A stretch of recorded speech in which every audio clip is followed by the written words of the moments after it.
ಕೊಳೆ ರೋಗದ ಬಗ್ಗೆ ಹೇಳ್ತಾ ಇದ್ವಿ. ಹೆಚ್ಚಾಗಿ ನಾವು ಬೋರ್ಡೋ ದ್ರಾವಣವನ್ನು ಸ್ಪ್ರೇ ಮಾಡಬೇಕು ಅಂತ ಹೇಳ್ತೇವೆ.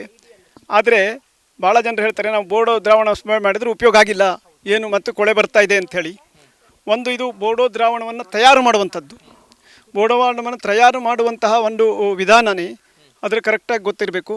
ಎರಡನೇದಾಗಿ ಬೋರ್ಡೋ ದ್ರಾವಣ ಯಾವಾಗಲೂ ತಟಸ್ಥ pH ಇರಬೇಕು 7 ಅಂದಾಗ ಅದು ಹೆಚ್ಚಿಗೆ ಪರಿಣಾಮಕಾರಿ ಇರ್ತದೆ.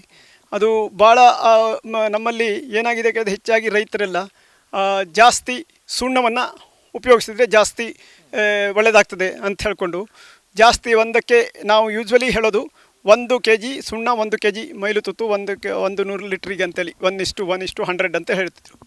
ಅದರೊಳಗೆ ಏನು ಮಾಡಿದ್ದಾರೆ, ಈಗ ಅವರು 2 kg ಸುಣ್ಣ ಹಾಕ್ತೀವಿ, 3 kg ಹಾಕ್ತೀವಿ, ಇವನ್ 4 kg ವರೆಗೂ ಹಾಕ್ತಾರೆ ಕೆಲವು ಜನರು. ಯಾಕೆ ಅಂತಂದರೆ ಅವ್ರು ಹೇಳ್ತಾರೆ ನಮಗೆ ಹೊಡೆದಿದ್ದು ಕಾಣೋದಿಲ್ಲ ಅಂಥೇಳಿ.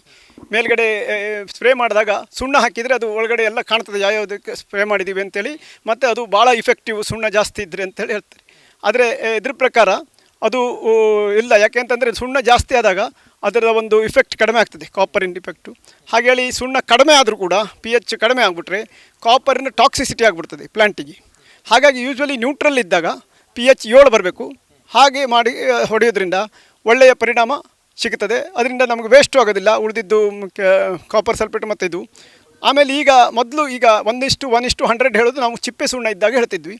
ಈಗೆಲ್ಲ ಪೌಡರ್ ಪ್ರಕಾರದಲ್ಲಿ ಬರ್ತಕ್ಕಂಥ ಈ ಸುಣ್ಣ ಏನಿದೆ ಇದನ್ನು ನೀವು ಪೂರ್ಣ 1 kg ಹಾಕುವ ಅವಶ್ಯಕತೆ ಇಲ್ಲ. ಯಾಕೆ ಅಂತ ನಾವು ಲ್ಯಾಬಲ್ಲಿ ನೋಡಿದ್ದೇವೆ, ಸುಮಾರು 600 ಗ್ರಾಮಿಗೆ ಕೂಡ ಅದು pH ನಿಮಗೆ 7ಕ್ಕೆ ಬೆಟ್ರ್ ಬರ್ತದೆ. ನೀವು ಮೊದಲು ಕಾಪರ್ ಸಲ್ಫೇಟನ್ನು ಸಪ್ರೇಟಾಗಿ ಒಂದರೊಳಗೆ ಮಾಡ್ಕೊಂಡಿರ್ತೀರ, ಮತ್ತೊಂದು 5 ಲೀಟರ್ ನೀರಲ್ಲಿ ಸುಣ್ಣವನ್ನು ಕಟ್ಕೊಂಡು ಆಮೇಲೆ ಎರಡನ್ನೂ ಒಂದೇ ಬೇರೆ ವೆಸಲಲ್ಲಿ ಮಿಕ್ಸ್ ಮಾಡಬೇಕು.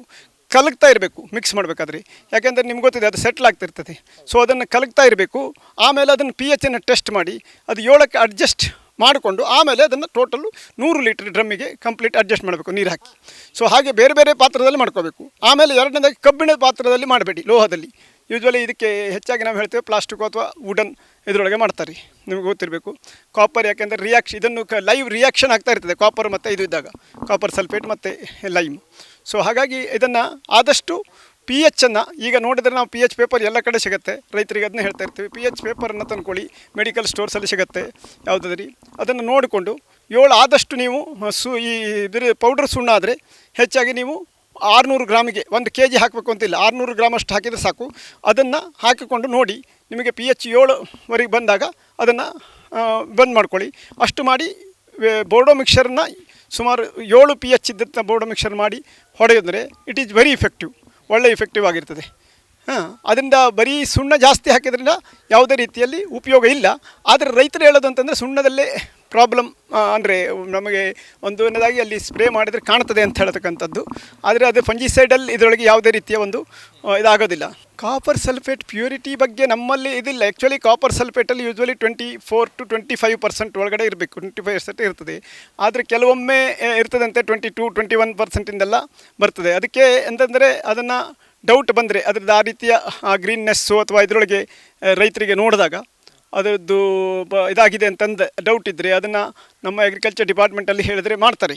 ಈಗ ಅಲ್ಲಿ ಟೆಸ್ಟ್ ಮಾಡೋರು ಇರ್ತಾರೆ. ನೀವು ಯಾವುದರಿಗೆ ಒಂದು ರೈತರು ಅವರಿಗೆ ಹೋಗಿ ಹೇಳಿದರೆ ಅಲ್ಲಿ ಅವರಿಗೆ ಒಂದಿದೆ ಇಂಥ ಕಂಪ್ನಿ ನಾವು ತಂದಿದ್ದೇವೆ, ಹೀಗೆ ಅದರೊಳಗೆ ಕಾಪರ್ ಸಲ್ಫೇಟ್ ಕಡಿಮೆ ಇದ್ದಾಗಿದೆ, ಅದು ಟೆಸ್ಟ್ ಮಾಡಿ ಅಂತ ಹೇಳಿದರೆ ಅವರು ಆ ಲಾಟನ್ನು ತಗೊಂಡೋಗಿ ಮಾಡುವಂಥ ಒಂದು ಇದು ಅವರಿಗಿದೆ, ನಮಗೆ ಇಲ್ಲ. ಅದನ್ನು ಅವರು ಟೆಸ್ಟ್ ಮಾಡಿ ಇದು ಮಾಡ್ತಾರೆ. ಆದರೆ ಈಗ ಅದಕ್ಕೆ ಹೇಳೋದು ನಾವು ಆದಷ್ಟು ನಮ್ಮಲ್ಲಿ ಕೋಪರೇಟಿವ್ಸು, ಫಾರ್ಮರ್ಸ್ ಪ್ರೊಡ್ಯೂಸರ್ ಸೊಸೈಟೀಸ್ ಇವರಿದ್ದವರು ಒಳ್ಳೆ ರೀತಿಯಲ್ಲಿ ಅವರೇ ಕಾಪರ್ ಸಲ್ಫೇಟನ್ನು ಪ್ರೊಕ್ಯೂರ್ ಮಾಡಿಕೊಂಡು ಮಾಡಿದರೆ ಒಳ್ಳೆಯದು. ರೈತರಿಗೆ ಆಲ್ರೆಡಿ ಕ್ಯಾಂಪ್ಕೋ ಎಲ್ಲ ಮಾಡ್ತಾಯಿದೆ, ಆ ಟೈಪ್ ಮಾಡ್ಕೊಂಡವರಿಗೆ ಒಳ್ಳೆ ನಾವು ಹೇಳೋದು ಕಾಪರ್ ಸಲ್ಫೇಟ್ ಇದ್ದರೆ ತೊಂದರೆ ಇಲ್ಲ. ಆದರೆ ಅದೇ ಭಾಳ ಜಾಸ್ತಿ ಅಂತಂದರೆ ಓವರ್ ಯೂಸ್ ಮಾಡ್ತಾ ಇದ್ದಾರೆ ಈಗ ಭಾಳಷ್ಟು. ಅಂದರೆ ಮುಂಜಾನೆ ಬರಬಾರ್ದು ಅಂತ ಹೇಳಿ ಭಾಳ ಜನರು 6-7 ಸಲ ಎಲ್ಲ ಸ್ಟಾರ್ಟಿಂಗ್ ಸ್ಪ್ರೇ ಮಾಡ್ತಾರೆ. ಹಾಗೆ ಮಾಡುವಂಥ ಅವಶ್ಯಕತೆ ಇಲ್ಲ. ನಿಮಗೆ ಎಲ್ಲಿ ಯಾವಾಗ ಬೇಕೋ ಆ ಒಂದು ಸಂದರ್ಭದಲ್ಲಿ ಅಷ್ಟೇ ಆಗಿ ಮಾಡ್ಕೊಳ್ಬೋದು. ಜಾಸ್ತಿ ಓವರ್ ಯೂಸ್ ಮಾಡೋದ್ರಿಂದ ಯಾವುದೇ ಫಂಜಿಸೈಡ್ ಆಗಲಿ ಪ್ರಾಬ್ಲಮ್ ಆಗೇ ಆಗ್ತದೆ. ಹಾಗಾಗಿ ಫಸ್ಟು ಒಂದು ಸ್ಪ್ರೇಯನ್ನು ಮುಂಗಾರು ಜಸ್ಟ್ ಬೀಳ್ತಾ ಇದ್ದಾಗ ಅಥವಾ ಜಸ್ಟ್ ಮೊದಲು ಕೊಟ್ಕೊಳ್ಳಿ. ಆಮೇಲೆ ಮತ್ತೆ ಒಂದು 35-40 ದಿವಸ ಮಳೆ ಇಲ್ಲ ಅಂತಂದರೆ 40-45 ದಿವಸದವರೆಗೂ ವೇಟ್ ಮಾಡ್ಬೋದು. ಮಳೆ ಕಡಿಮೆ ಇದ್ದ ವರ್ಷ ಕೆಲವೊಮ್ಮೆ ಮಳೆ ಜಾಸ್ತಿ ಬಿದ್ದುಬಿಡ್ತದೆ. ಆ ಟೈಮಲ್ಲಿ ನಾವು ಮೊದಲೇ ಸ್ವಲ್ಪ ಜಾಸ್ತಿ ಹೊಡಿಬೇಕು. ಮಳೆ ಹೊಡೆವಾದ ಕೂಡ ಮತ್ತೆ ಹೊಡಿಬೇಕಾಗತ್ತೆ. ಮತ್ತು ಮಳೆಗಾಲ ಪ್ರೊಲಾಂಗ್ ಆದಾಗ ಮತ್ತೊಂದು ಸ್ಪ್ರೇ ಕೊಡಬೇಕಾಗುತ್ತೆ. ಅದು ಮತ್ತು ಅದೇ 2ನೇ ಸ್ಪ್ರೇ ಕೊಡಬೇಕಾದ್ರೆ ನಾವು ಹೇಳೋದು ಅಂತಂದರೆ 2 ಮತ್ತು 3ನೇ ಸ್ಪ್ರೇ ಕೊಡಬೇಕಾದ್ರೆ ನೀವು ಅದನ್ನು ಚಂಡೆ ಮತ್ತು ಮೇಲೆ ಸುಳಿಗುವ ಹಿಡಿಬೇಕು. ಇದನ್ನು ಬೋರ್ಡೋ ಮಿಕ್ಸರ್ನ. ಯಾಕೆಂತಂದರೆ ಈಗ ನೋಡಿ ಈ ಪೈಟೋಪ್ತರಾ ರೋಗ ಬರೋದು ಸುಳಿ ಕೊಳೆ ಮತ್ತು ಇದನ್ನು ಕೂಡ ಮಾಡ್ತದೆ. ಸುಳಿ ಕೊಳೆ ಮತ್ತು ಈ ಚಿರಕೊಳೆ ಬರ್ತದಲ್ಲ, ಅದು ಈ ಕೊಳೆ ರೋಗ ಬಂದ ತೋಟದಲ್ಲಿ ಅದು ಮುಂದೆ ಬರ್ತದೆ. ಹಾಗಾಗಿ ಬೋರ್ಡೋ ಮಿಕ್ಸರ್ನ ದ್ರಾವಣವನ್ನು ಹೊಡಿಬೇಕಾದ್ರೆ 2ನೇ ಅಥವಾ 3ನೇ ಸ್ಪ್ರೇ ಮಾಡಬೇಕಾದ್ರೆ ನೀವು ಅದನ್ನು ಪೂರ್ಣ ಮೇಲ್ಗಡೆ ಚಂಡೆಗೆ ಮತ್ತು ಸುಳಿಗಳಿಗೆಲ್ಲ ತಾಗುವ ಹಾಗೆ ಹೊಡ್ಕೊಳ್ಬೇಕು. ಇದರಿಂದ ನಾವು ಸುಳಿ ಕೊಳೆ ಮತ್ತು ಚಂಡೆ ಕೊಳೆಗಳನ್ನು ತಪ್ಪಿಸ್ಕೋಬೋದು. ಯಾಕೆಂತಂದರೆ ಇದಕ್ಕೆ ಬಂದರೆ ಅಡಿಕೆಗೆ ಬಂದರೆ ಈಗ ಕೊಳೆ ರೋಗ ಬಂದಾಗ ಬರೀ ಅಡಿಕೆ ಮಾತ್ರ ಹಾನಿ ಆಗ್ತದೆ ಆ ವರ್ಷದ್ದು. ಆದರೆ ನಿಮಗೆ ಸುಳಿ ಕೊಳೆ ಬಂದರೆ ಆ ಮರನೇ ಹೋಗ್ತದೆ. ಹಾಗಾಗಿ ಆದಷ್ಟು ನಿಮ್ಮಲ್ಲಿ ಇದು ಸುಳಿ ಕೊಳೆ ಬಂದ ಇದನ್ನು ಮರಗಳು ಇದ್ದರೆ ಲಾಸ್ಟ್ ಇಯರಿಂದು ಮತ್ತು ಗೊನೆಗಳಿಗೆ ಲೇಟರ್ ಸ್ಟೇಜಲ್ಲಿ ಬಂದಿರತಕ್ಕಂಥ ಗೊನೆಗಳು ಬಿದ್ದರೆ ಅದನ್ನು ಹಾಗೆ ಜೋತಾಗಿರ್ತದೆ ಮರದಲ್ಲಿ. ಅದು ಹಾಗೇ ಇದ್ದರೆ ಅಲ್ಲಿ ಫಂಗಸ್ಸು ಅಲ್ಲೇ ಇದ್ದಿರ್ತದೆ. ಅದು ಮತ್ತೆ ನೆಕ್ಸ್ಟ್ ಮಳೆ ಬಂದಾಗ ಅದನ್ನು ಹರಡಿ ಮತ್ತೆ ಗೊನೆಗಳಿಗೆ ಹರಡ್ತದೆ. ಹಾಗಾಗಿ ಮುಂಗಾರು ಬೀಳುವ ಮೊದಲು ಅದನ್ನೆಲ್ಲ ತೆಗೆದು ಆದಷ್ಟು ಹೊರಗಡೆ ಹಾಕ್ಕೊಳ್ಬೇಕು. ತೋಟದಲ್ಲಿರ್ತಕ್ಕಂಥ ಸತ್ತ ಮರಗಳು ಪ್ರೀವಿಯಸ್ ಇಯರ್ಸ್ ಸುಳಿ ಕೊಳೆ ರೋಗ ಬಂದು ಸತ್ತೋಗಿದ್ದರೆ ಅಥವಾ ಗೊನೆಗಳು ಮೇಲುಗಡೆ ಜೋತಾಡ್ತಾ ಇದ್ದರೆ ಒಣಗಿ ಹಾಗೆ ಇದಾಗಿ ಆ ರೀತಿಯ ಗೊನೆಗಳನ್ನೆಲ್ಲ ತೆಗೆದು ಆದಷ್ಟು ತೆಕ್ಕೊಳ್ಬೇಕು. ಈ ರೀತಿಯ ಶುಚಿತ್ವವನ್ನು ಕಾಪಾಡಿಕೊಂಡ್ರೆ ಅದರೊಳಗೂ 50% ಅಷ್ಟನ್ನು ಕಡಿಮೆ ಮಾಡ್ಕೋಬೋದು. ಆಮೇಲೆ ಕರೆಕ್ಟಾಗಿ ನ್ಯೂಟ್ರಲ್ ಆಗಿ ಬೋರ್ಡೋ ದ್ರಾವಣವನ್ನು ಮಾಡಿ ಹೊಡಿಬೋದು. ಇದರಿಂದ ಭಾಳಷ್ಟು ಕಂಟ್ರೋಲ್ ಆಗುತ್ತೆ. ಮಳೆ ವಿಪರೀತವಾದಾಗ ಮಾತ್ರ ನಾವು ಹಾಗೆ ಕಂಡಿದ್ದೇವೆ, ಆ ರೀತಿಯ ಎಪಿಡೆಮಿಕ್ಕಲ್ಲಿ ಪೈಟೋಪ್ತರಾ ಕೊಳೆ ರೋಗ ಬರ್ತದೆ. ಇಲ್ಲಾಂದರೆ ನಾರ್ಮಲ್ ರೈನ್ಫಾಲ್ ಇದ್ದಾಗ ಬೋರ್ಡೋ ಮಿಕ್ಸರ್ ಇವತ್ತಿಗೂ ಕೂಡ ಒಳ್ಳೆಯ ಪರಿಣಾಮ ಕೊಡ್ತಾ ಇದೆ. ಕೃಷಿ ಏಜೆನ್ಸೀಸ್ 5ನೇ ವರ್ಷಕ್ಕೆ ಪಾದಾರ್ಪಣೆ ಸಂದರ್ಭದಲ್ಲಿ ಹೊಸತನದ ಶುಭಾರಂಭ. ಉಪ್ಪಿನಂಗಡಿಯಲ್ಲಿ ನವೀಕೃತಗೊಂಡು ಶುಭಾರಂಭಗೊಂಡಿದೆ ಸಂಸ್ಥೆ. ಸಮಗ್ರ ಕೃಷಿ ಯಂತ್ರೋಪಕರಣಗಳ ಮಾರಾಟ ಮತ್ತು ಸೇವೆ ಶುಭಾರಂಭದ ಪ್ರಯುಕ್ತ ಡಿಸೆಂಬರ್ 8ರಿಂದ 10 ದಿನಗಳ ಕಾಲ ಕೃಷಿ ಯಂತ್ರೋಪಕರಣಗಳ ಮೇಲೆ ವಿಶೇಷ ರಿಯಾಯಿತಿ ದರ, ಮದ್ದು ಬಿಡುವ, ಹುಲ್ಲು ತೆಗೆಯುವ ಯಂತ್ರಗಳ ವಿನಿಮಯ ಮೇಳ ಹಾಗೂ ಉಚಿತ ತಪಾಸಣಾ ಶಿಬಿರ, ಸಿಸಿಟಿವಿ ಅಳವಡಿಕೆ ಹಾಗೂ ಸಾವಯವ ಗೊಬ್ಬರ ಪ್ರದರ್ಶನ, ಮಾರಾಟ ಮತ್ತು ಸೇವೆ. ಈ ಅಪರೂಪದ ಅವಕಾಶವನ್ನ ಸದುಪಯೋಗಪಡಿಸಿಕೊಳ್ಳಿ. ಸಂಪರ್ಕಿಸಿ ಕೃಷಿ ಏಜೆನ್ಸೀಸ್, HL ಆಡಿಟೋರಿಯಂ ಮುಂಭಾಗ, ಉಪ್ಪಿನಂಗಡಿ. ಕಾಂಟ್ಯಾಕ್ಟ್ 9148870321 ಅಥವಾ 9972478304.